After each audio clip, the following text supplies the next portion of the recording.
Anong oras na ba? 6:25.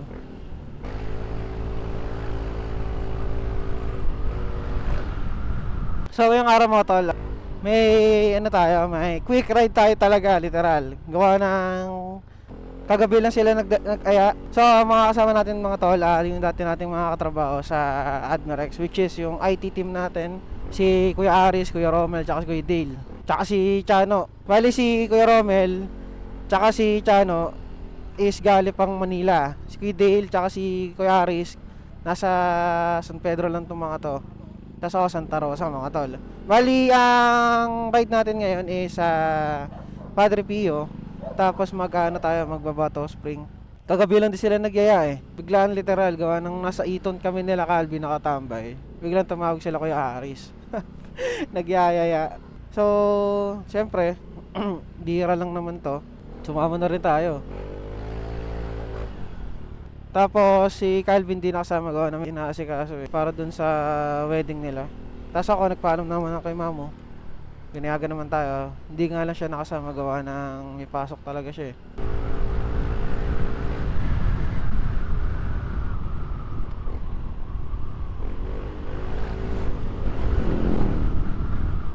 Baka nandun na sila mga tol. So ang mga motor na gamit nila kay Chana yung Click 160.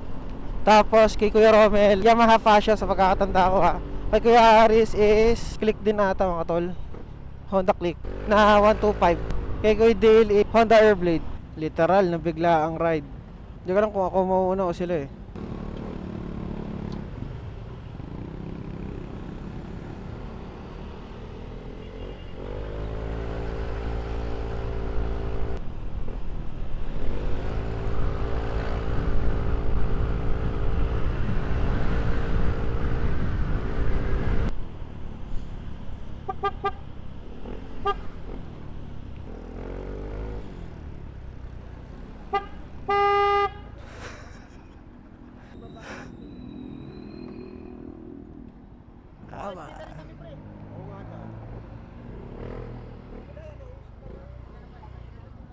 So yung mga tol, si Rocky, ito yung mga motor na gamit natin.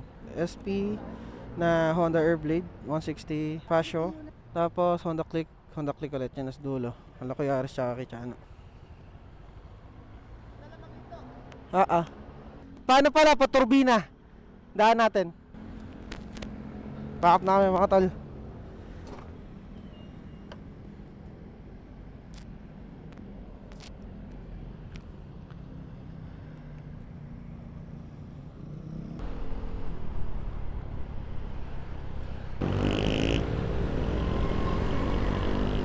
Kayari siya mga tol.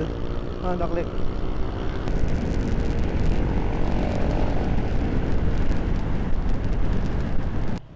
May gas na kayo? Okay. Sino nasa huli? Si Chano? Huli! Si Dale daw huli. Oo. Relax lang muna tayo. Tingnan muna natin pacing nila.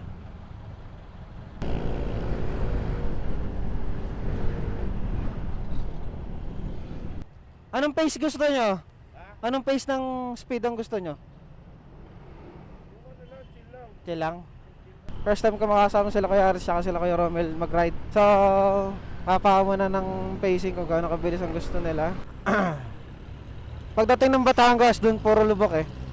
Dito wala pa. Sana talaga may coms para sumuchi lang. At this time,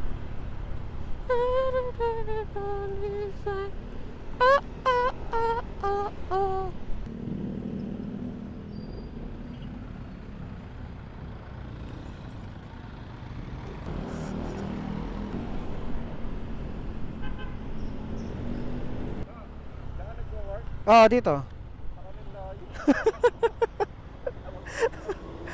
Bihira lang naman eh. Ha? Oo. 20 kilometer nga isang way. Ilan? 20. 30 minutes. Ano, okay na break mo? Di pa?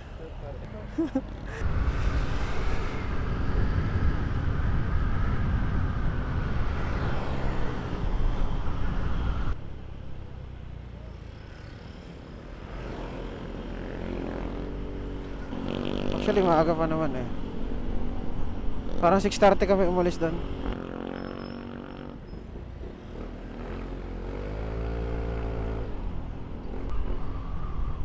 Patanawan muna pala tayo. Lipa City, Malbar. Ah, okay. So, pag binaybay kasi natin Totol, yung isa pa Lipa, isa Patanawan. Pag dinaretso natin yan. So, diretso tayo eh. Padre Pio. Hindi ko sure kung may daan doon sa Patanawan ah. Hindi naman natin kabisado doon eh. Pa San Pablo tayo tsaka pa Lucena mga tol. Dito yun.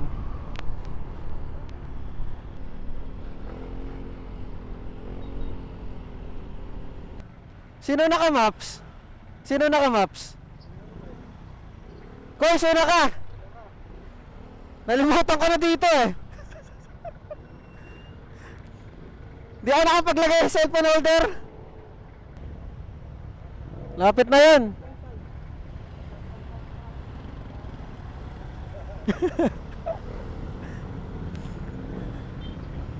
Si Kuya Romel mga tol. Yamaha pa siya gamit niya. Tapos kay Aris, Honda Click 125 to. Magkakatanda ako.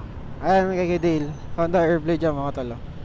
Yung SP edition 160 yan, 160cc. Kay Romel pala is 125. Kay Aris 125. Kay China yung 160.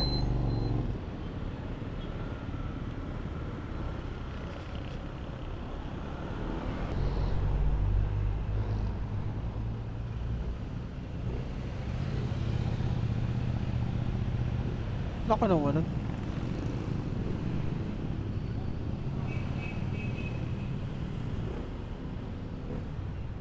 Malapit-lapit na tayo mga tol. Di naman masyadong traffic doon lang sa ano, sa Santa Rosa. Ay!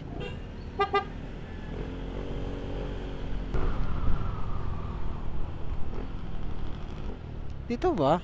Parang iba yung entrance ng Padre Pio ngayon ah. Oo nga. Iba yung entrance nung compared dati na naabutan ko. Yung mga ton, dito na pala kami sa ano, Padre Pio.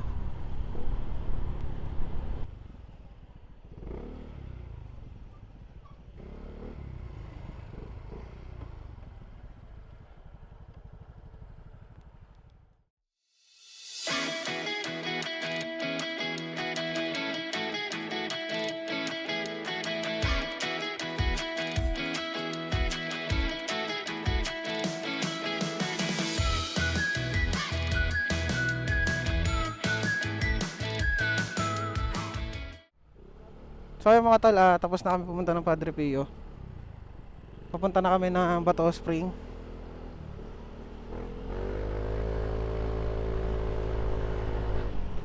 Bali si Kuya Romel, papaunahin natin para yung pacing ng biyahe is sundan na lang namin.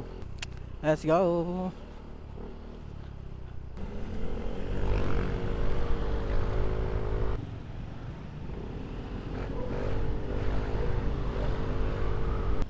Let's go. Gahin muna kami mga tol. Focus muna.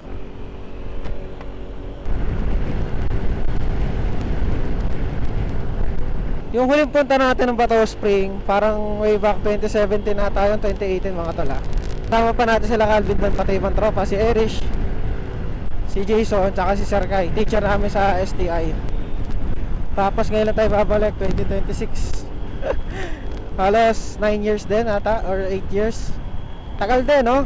Malapit lang sa amin to pero hindi namin mapuntahan gawa ng hectic talaga yung schedule mga tol eh. Busy talaga. Kahit pa paano nakakapag-ride tayo kasama mga tropa. Si Mamu is hindi lang talaga nakakasama gawa ng may pasok eh.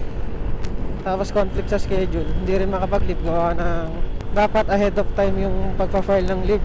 Kaya Calvin naman may nakasikaso rin pati yung ibang tropa. So okay lang yan, ganun talaga. May mga times na hindi talaga makakasama. May mga times naman na all goods lahat kami.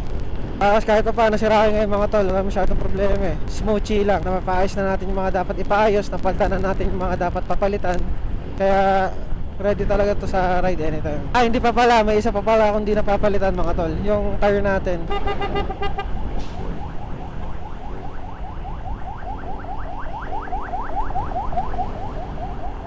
Bali mga tol, ang nakakabit pala sa atin na tire is Euro Grip tire na B-Connect. Ang size natin sa harap is 80-80, ang size naman sa likod is 90-80. Sobrang kapit mga tol, mapaulan, tapos sa mga corner. Kasi dual compound kasi ito mga tol. Pag sinabing dual compound kasi, yung git ng gulong niya matigas, tapos ang sub compound is yung sa gilid niya. Which is makapit talaga. Wala naman na naging problema.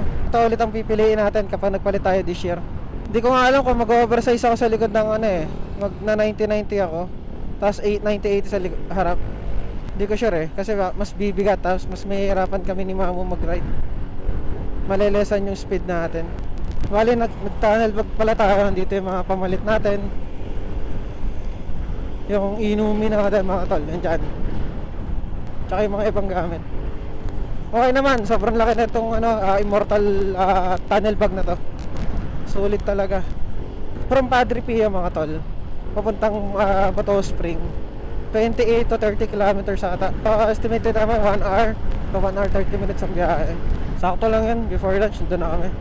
Tapos check natin mamaya kung magkano yung magiging entrance fee, pati yung parking fee. Tsaka dun sa cottage mga tol, para may idea kayo. Baka kasi nag-iba yung presyo, di ba? At least ngayon updated 2026. Alaminos. May na tayo magpagas, nagpabalik na. Iba talaga ang nagagawa pag bigla ang ride, no mga tol. Kagabi lang to usap-usap. Itong mga tropa na to mga tol, hindi to iba sa atin. Isa to sa mga malalapit na kaibigan natin yan. Admiral X Days, line up ng team namin. Kasi dati wala kami service Ngayon, nagkaroon kami ng kanyang-kanyang service, so madali na para sa amin mag-ride. Siguro masusundan to, this year din mga tol. Ano lang talaga problema sa amin, time. Katulad ko, nagbabago na mas schedule. Minsan may pasok na Sabado or Linggo. Depende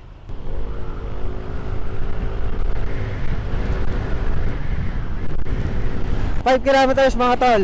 Pa San Pablo tayo. San Pablo City.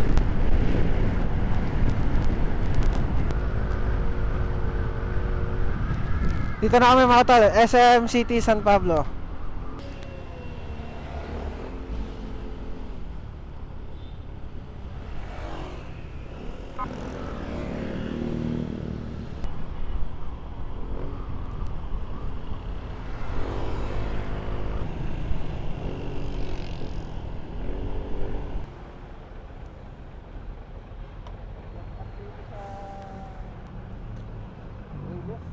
Barangay San Gabriel, San Miguel, San Bartolome, Santiago, tsaka Barangay Bautista. Ano ba tayo banda?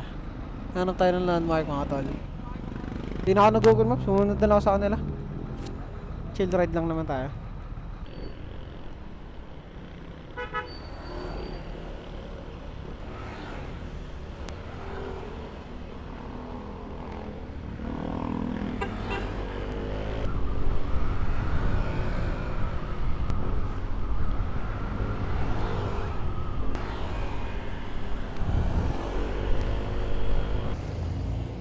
Dito na kami mga tol, paliko na kami ng Bato Spring.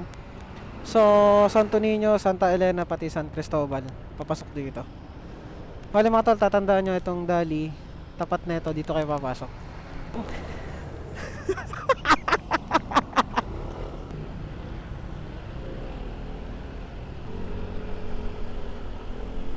Papasok na tayo ng Barangay Santa Elena. Next ang dadaanan yung barangay is Barangay San Cristobal mga tol.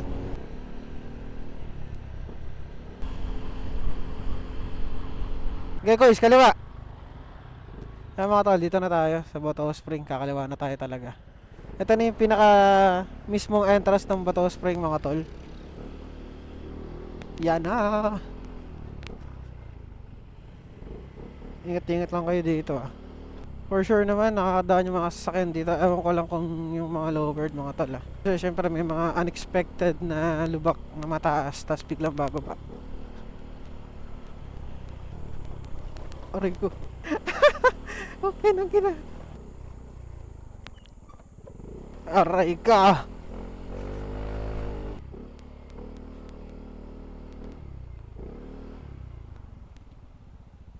check-in. Day tour 200, 300 overnight. Yun yung ano nila, entrance fee. 200 pag day tour, tapos 300 kapag overnight. Tapos may mga nagbebenta ng ube halaya dito mga tol. Kaya solid din dito. 200? 200? De, sir, saan po parkingan? Ng motor po? Hello pa po. Sige. Love daw pre.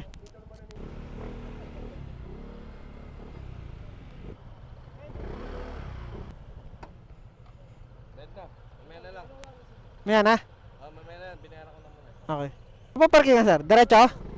Salamat po. Pwede pala mag-camping dito mga tol oh. Ano ka nang pinagkaibahan compared nung nagpunta tayo dati? Dito. Dito.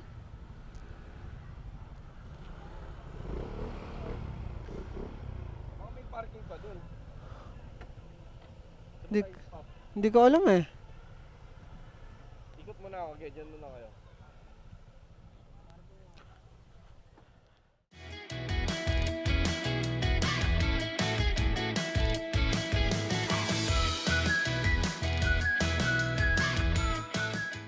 As of 4:24, pauwi na kami mga tol. Ito yung motor ni Kuya Romel, Sharaki.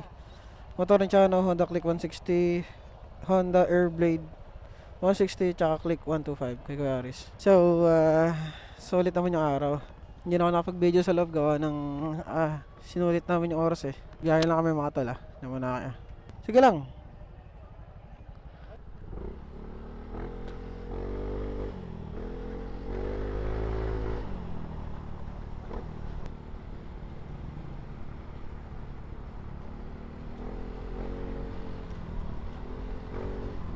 Uy, ano kami mga tol, sulit yung ano namin, ride namin mga tol. So, sana maulit to. At kami pa rin or madagdagan sana. Bili muna kami pasulubong sa mga misis namin mga tol. Hindi pwedeng wala yung patay tayo yung. Siguro someday kung marirenovate to, itong daan na to, mas maganda to mga tol. Pag napasala ka ng daan, GG ka.